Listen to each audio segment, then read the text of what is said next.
छोर पर गांव के एक छोर पर घर है तो सीधे विपरीत दिशा में दूसरे छोर पर स्कूल है। वहाँ गई और फिर वो लौटी नहीं। देर शाम तक नहीं लौटी तो बड़ा संशय हुआ। तलाश जारी हुई, ढूंढना शुरू हुआ तो पता चला, कुछ पता नहीं चला। लेकिन सुबह यानी कि दूसरे दिन की सुबह समझिए कि उसकी लाश गांव के उस तालाब में तैरती हुई नज़र आई और गांव वालों ने देखा तो वो हतप्रभ रह गए। गांव के ही एक पोखरे में उसकी लाश मिली थी। बहुत तकलीफ़ की बात है कि वह लोग, जो लोग हत्यारे हैं, वो लोग गांव के ही 4 युवक हैं, इसमें कोई संदेह नहीं है। यह बात जो है स्पष्ट हो चुकी है और पुलिस अपनी कार्रवाई में लग गई है। बहुत जो है दुर्दांत ये घटना है पोखरे के पास, चूँकि एक प्राचीन मंदिर भी है जहाँ पर शाम को तो वैसे श्रद्धालुओं का आना जाना रहता है। लेकिन कैसे और कब इन लोगों ने उसे अगवा किया और कैसे उसकी हत्या की, इस बात का सबूत जुटाया जा रहा है। पुलिस कार्रवाई में लग गई है और गिरफ्तारियों के लिए दबीज दी जा रही है। जय जयकार जारी रहेगी। रियल रिपोर्टर न्यूज़ पे कुछ और खबरों के साथ आते हैं, लेकिन उसके पहले आप लोगों को बता देना ज़रूरी है कि आप लोगों को एक और खबर के तरफ लेकर चलता हूँ, जहाँ पर एक बहुत कष्ट हो रहा है ये सब बताते हुए। आगरा में दोस्तों MG रोड है।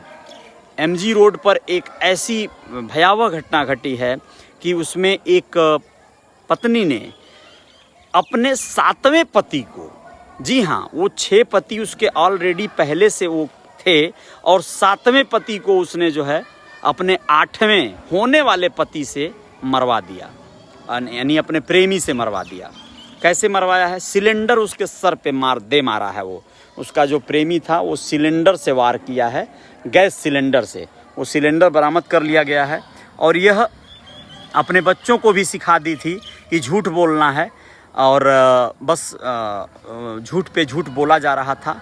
अब वो मामला खुल गया है, वो गिरफ्तार भी हो गया है उसका प्रेमी, और पुलिस जो है पूरी पड़ताल स्पष्ट कर दिया है कि ये मामला जो है, राजेंद्र नाम का वो व्यापारी था, वो कबाड़ का काम करता था, राजेंद्र यादव।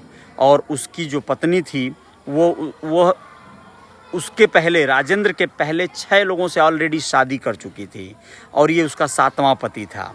और राजू नाम का ये जो कबाड़ी है, राजू, ये समझिए कि इसको मारने वाला जो व्यक्ति है उसका नाम है राजू।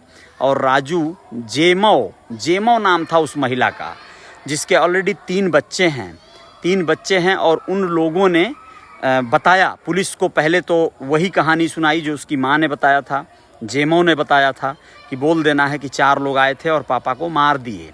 लेकिन बाद में जब पुलिस ने उन्हें समझा बुझा कर पूछा तो उन लोगों ने बताया कि हमारे पिता को राजू ने मारा है और राजू हमारे पिता का हत्यारा है। इस तरह से मामला ओपन हुआ है।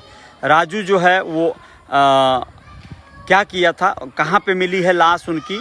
ये आगरा फोर्ट स्टेशन के पास में रहता था राजेंद्र कबाड़ी वाला। वहीं पर जो है ये अपने बच्चों के साथ भी मतलब वहीं रहता था, आगरा में ही। और ये स्पीड कलर लैब के सामने है ये उसकी कबाड़ी की जो दुकान है, और वहीं पर इसकी लाश मिली। और इन लोगों में कुछ कहा सुनी हुई। राजेंद्र चाहता था कि उसकी पत्नी का पीछा छोड़ दे वो, लेकिन ऐसा मान नहीं रहा था और उसने इतनी बड़ी घटना को अंजाम दे दिया। यह MG रोड है, आगरा का कांड है। बहुत दुखद बात है ये। राजू जो है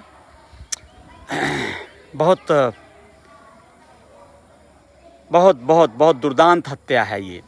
सिलेंडर से हत्या की गई है। और ऐसी पत्नियां और ऐसे रिश्ते सोचिए, जिसके ऑलरेडी पहले 6 पति हों, उनको छोड़ी है कि मरवाई है, इस पर भी अब पड़ताल होगी। लेकिन जो 7वां पति था उसको मरवा कर अपने 8वें प्रेमी के साथ वो रहना चाहती थी। यह कितना बड़ा वाकया है। ऐसी महिलाएं भी इस समाज में हैं। ऐसी महिलाएं जब तक हैं समाज में, तब तक समाज का क्या होगा, क्या दशा होगा, और ऐसे तमाम पतियों का दुर्दशा किस तरह से होगा। जीवन लीला ही समाप्त हो जाएगी। अब वो क्या आगे होगा सोचिए। वो तो मुलजिम बन गई, वो खुद भी अरेस्ट है और उसके अब 3 बच्चे जो पहले तो फुटपाथ पे थे ही, अब पूरी तरह से लावारिस हो गए। अब उनका क्या होगा भगवान जाने। लेकिन आप लोग अपना ख्याल रखिएगा। जय जयकार जारी रहेगी। रियल रिपोर्टर न्यूज़ पे इस तरह के तमाम खबरों के साथ आते रहेंगे। आप लोग फॉलो कर लीजिएगा हमारे पेज को और चैनल को सब्सक्राइब कर लीजिएगा। बेल आइकन को भी दबा दीजिएगा। जय हिंद, जय भारत।